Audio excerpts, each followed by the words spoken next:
ہو سکتا ہے کہ اکثر مکتب اہل بیت کے چاہنے والوں پر ایک اعتراض ہو کہ ہم اتنی مجلسیں کیوں کراتے ہیں. سردی کا موسم ہو، گرمی کا موسم ہو، شہادت کا دن ہو، ولادت کا دن ہو، مجلسیں ہی مجلسیں ہیں. کوئی مناسبت نہ بھی ہو تو گھر میں کوئی خوشی ہو تو مجلس، گھر میں کوئی غمی ہو تو مجلس. میں تو کہتا ہوں مومن زندہ ہو تو مجلس، مومن زندہ ہو تو مجلس، دنیا سے چلا جائے تو مجلس ترحیم کرا کے چلا جائے. تو کہا کہ شہادتوں کے دنوں میں مجلس، ولادتوں کے دنوں میں مجلس، کوئی مناسبت ہو نہ ہو پھر مجلس. کہا یہ شیعہ اتنی مجلسیں کراتے کیوں ہیں؟ ان مجلسوں سے ملتا کیا ہے؟ تو آپ نے کہا کہ بھائی محبت کر رہے ہیں اہل بیت سے تبھی ہم مجالس کرا رہے ہیں. تو کہنے لگے کہ محبت تو ہم بھی کرتے ہیں. اب ایسا نہیں کہ آپ کسی بھی برادر مسلم کو پکڑیں اور پوچھیں کہ بھائی آپ اہل بیت سے محبت کرتے ہو، کوئی بھی ایسا نہیں ملے گا تو یہ کہے کہ ہم محبت نہیں کرتے. محبت کرنا اور ہے، محبت کو نبھانا اور ہے.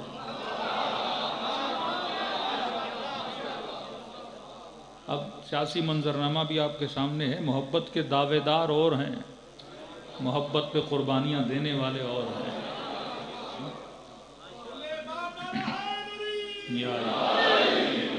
کوفیوں نے خط لکھا کہ حسین ابن علی آئیے. میں کہتا ہوں اگر محبت نہ ہوتی کبھی حسین کو خط نہ لکھتے. محبت ہی خط لکھا. اسے کہتے ہیں محبت کا دعویٰ کرنا. لیکن حبیب نے دعویٰ بھی کیا، کربلا میں جا کے دعوے پہ پورا بھی اترا. اللہ کو دعوے دار نہیں چاہیے، اہل بیت کو دعوے دار نہیں چاہیے. دنیا کا آسان ترین کام ہے کسی کی محبت کا دعویٰ کرنا، اور دنیا کا مشکل ترین کام ہے اپنے دعوے پہ پورا اترنا.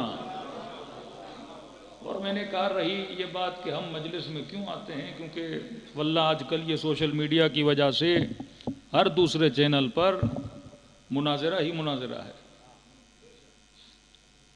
وہ محمد علی مرزا ہوں یا دوسرے چینلز ہوں، تو مطلب پوری امت اس پہ لگی ہوئی ہے کہ یہ بخاری دکھا رہا ہے، یہ مسلم دکھا رہا ہے، یہ بہار دکھا رہا ہے. تو میں نے کہا یہ زمانہ جس میں ہم رہ رہے ہیں یہ مناظروں کا زمانہ نہیں ہے. وہ اور زمانہ تھا جس میں مناظرے کیے جاتے تھے. دوسرا میں نے کہا کہ کسی شیعہ کو بھی اگر چکوال میں کوئی شیعہ ہو اور آپ روڈ پہ چلیں اور اس شیعہ کو کہیں کہ آپ کے گھر میں بہار الانوار ہے، کہے گا نہیں. اور اسی چکوال میں کسی اہل سنت کو پکڑیں اور بولیں آپ کے گھر میں بخاری ہے، کہے گا نہیں. اور ٹی وی پہ جو کتابیں دکھا رہے ہیں، کوئی بخاری دکھا رہا ہے، کوئی بہار دکھا رہا ہے، اور دیکھنے والے دیکھ رہے ہیں، لیکن دونوں کے گھروں میں وہ کتاب نہیں ہے. تو میں کہتا ہوں ایسی بات کروں ہی کیوں کہ بندہ گھر جائے اور کتاب کو دیکھ کے پڑھ نہ پائے. اب اس کا مطلب یہ نہیں کہ کتابیں پڑھنی نہیں چاہیے، کیونکہ اب تصدیق کرنا بڑا مشکل ہے. لیکن ایک چیز بندہ ایک سیکنڈ میں ڈھونڈ سکتا ہے، وہ انسان کی کھوپڑی کے اندر ہے، اور وہ ہے قوت عقل، جو اللہ نے ہر مسلم کو، ہر بندے کو عطا کی ہے. اور دلیلیں بھی وہ یاد کیا کریں جو بڑی آسان ہوں. تو آج کے بعد اگر کوئی کہے نا مجلس میں کیوں جا رہے ہو، اتنی مجلسیں کیوں کرا رہے ہو، تو کسی لمبی چوڑی حدیثوں میں، دلیلوں میں پڑھنے کی ضرورت نہیں ہے. جواب بڑا چھوٹا سا ہے. کوئی مفتی ہو، کوئی مولوی ہو، کوئی مبغض ہو اور یہ کہے کہ کہاں جا رہے ہو، تو یہ نہ کہا کرو کہ مجلس میں جا رہا ہوں، یہ نہ کہا کرو کہ مجلس شہادت میں جا رہا ہوں، یہ نہ کہا کرو کہ جشن میں جا رہا ہوں، یہ نہ کہا کرو کہ محفل میں جا رہا ہوں. جواب ایک ہی دیا کرو کہ میں اجر رسالت کو ادا کرنے جا رہا ہوں.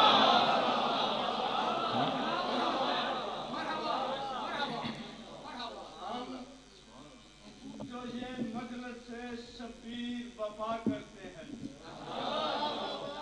ہم جو یہ مجلس شبیر وفا کرتے ہیں، غم شبیر میں پھر آہ و بکا کرتے ہیں.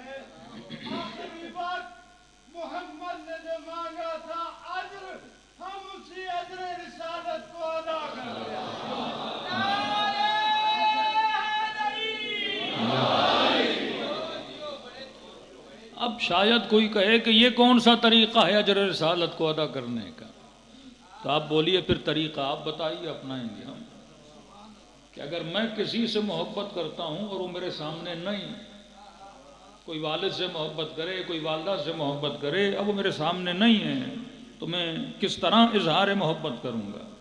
دو طریقے ہوتے ہیں، یا اس کے غم میں غمگین ہوا جائے، یا اس کی خوشیوں میں خوش ہوا جائے، یا اس کے دشمنوں پہ لعنت کی جائے۔ یہی دلیل ہے کسی سے محبت کرنے کی۔ یہ بارہا ممبروں سے کہہ چکا کہ بیٹا اپنے والد کو کہے کہ بابا آپ سے بڑا پیار ہے، لیکن پڑوس میں جو آپ کو گالیاں دیتا ہے وہ بھی مجھے بڑا اچھا لگتا ہے، تو باپ بھی بولے گا لعنت ہے نا تیری محبت پہ، کہ کیسی محبت ہے کہ مجھ سے بھی محبت ہے اور جو مجھے گالیاں دیتا ہے اس سے بھی محبت ہے، تو محبتوں میں نفاق نہیں ہوتا، محبتیں خالص ہوا کرتی ہیں۔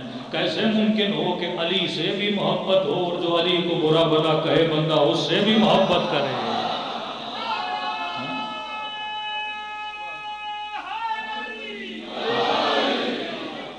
اس مکتب نے کبھی نفاق نہیں سکھایا۔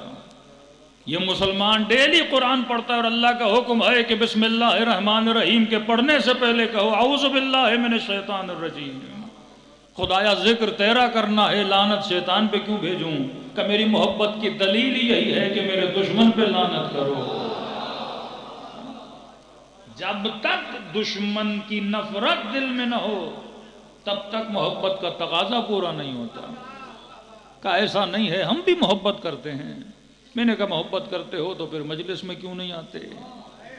محبت کرتے ہو تو پھر روتے کیوں نہیں؟ محبت کرتے ہو تو پھر ماتم کیوں نہیں کرتے؟ کہ ضروری تھوڑی ہے، محبت دل میں ہے، محبت دل میں ہے۔ جس طرح آج کل بے دین خواتین کہتی ہیں حیا دل میں ہے۔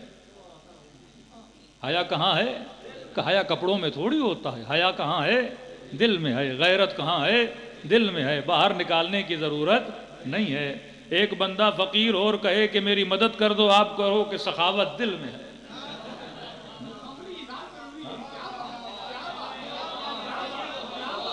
سخاوت دل میں ہے۔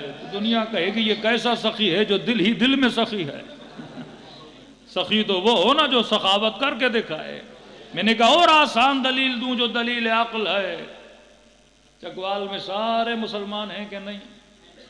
کوئی سکھ رہ گیا ہے؟ سارے کے سارے مسلمان، شیعہ سنی سب مسلمان، سب لا الہ الا اللہ کو ماننے والے، سب محمد رسول اللہ کو ماننے والے۔ اب ایک چھوٹا سا سوال ہے، جب وقت اذان ہوتا ہے، الا ماشاء اللہ مسجدیں بھی مسلمانوں کی بہت ہیں، ہر دوسری گلی میں ایک مسجد، اچھی بات ہے۔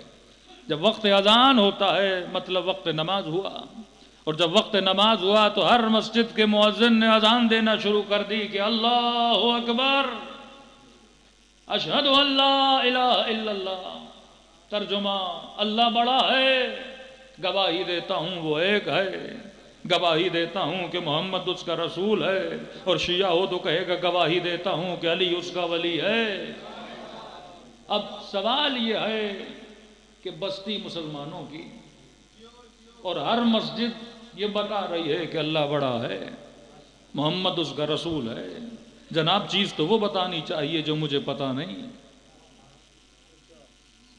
یہ کیوں بتا رہے ہو کہ اللہ بڑا ہے کوئی چکوال کا کوئی ایسا گھر جسے پتا نہ ہو کہ اللہ بڑا ہے کوئی ایسا مسلمان جسے پتا نہ ہو کہ محمد اس کا رسول ہے کوئی ایسا شیعہ جسے پتا نہ ہو کہ علی اللہ کا ولی ہے؟ تو یہ بتانے کی ضرورت کیا ہے؟ اچھا ایک بار بتا دیتے، نہیں پھر دوپہر کی اذان میں، پھر عصر کی اذان میں، پھر مغرب کی اذان میں، پھر عشاء کی اذان میں، اور ایک بار نہیں چار بار بتایا جا رہا ہے اللہ بڑا ہے۔ جناب ہندوؤں کو بتاؤ، مسلمانوں کو بتانے کی کیا ضرورت ہے؟ مسیحیوں کو بتاؤ، مجھے کیوں بتا رہے ہو کہ اللہ بڑا ہے؟ پھر سن لیا کہ اللہ بڑا ہے، اب مسجد میں آیا، اب پھر پیش امام کہہ رہا ہے اللہ اکبر، اللہ بڑا ہے، اللہ بڑا ہے۔ جناب ایک بار بتا دیتے کہ نہیں ہم نماز کے لیے بلا رہے ہیں۔ میں نے کہا پھر نماز کے لیے بلانا ہے تو کہو حیا علی الصلاۃ، نماز کی طرف آؤ۔ یہ کیا کہ اللہ بڑا ہے، محمد اس کا رسول ہے، یہ بالکل ایسے ہے میں شیعہ مجلس میں آؤں اور ایک بندے کو پکڑ کے کہوں کہ پنجتن 5 ہیں،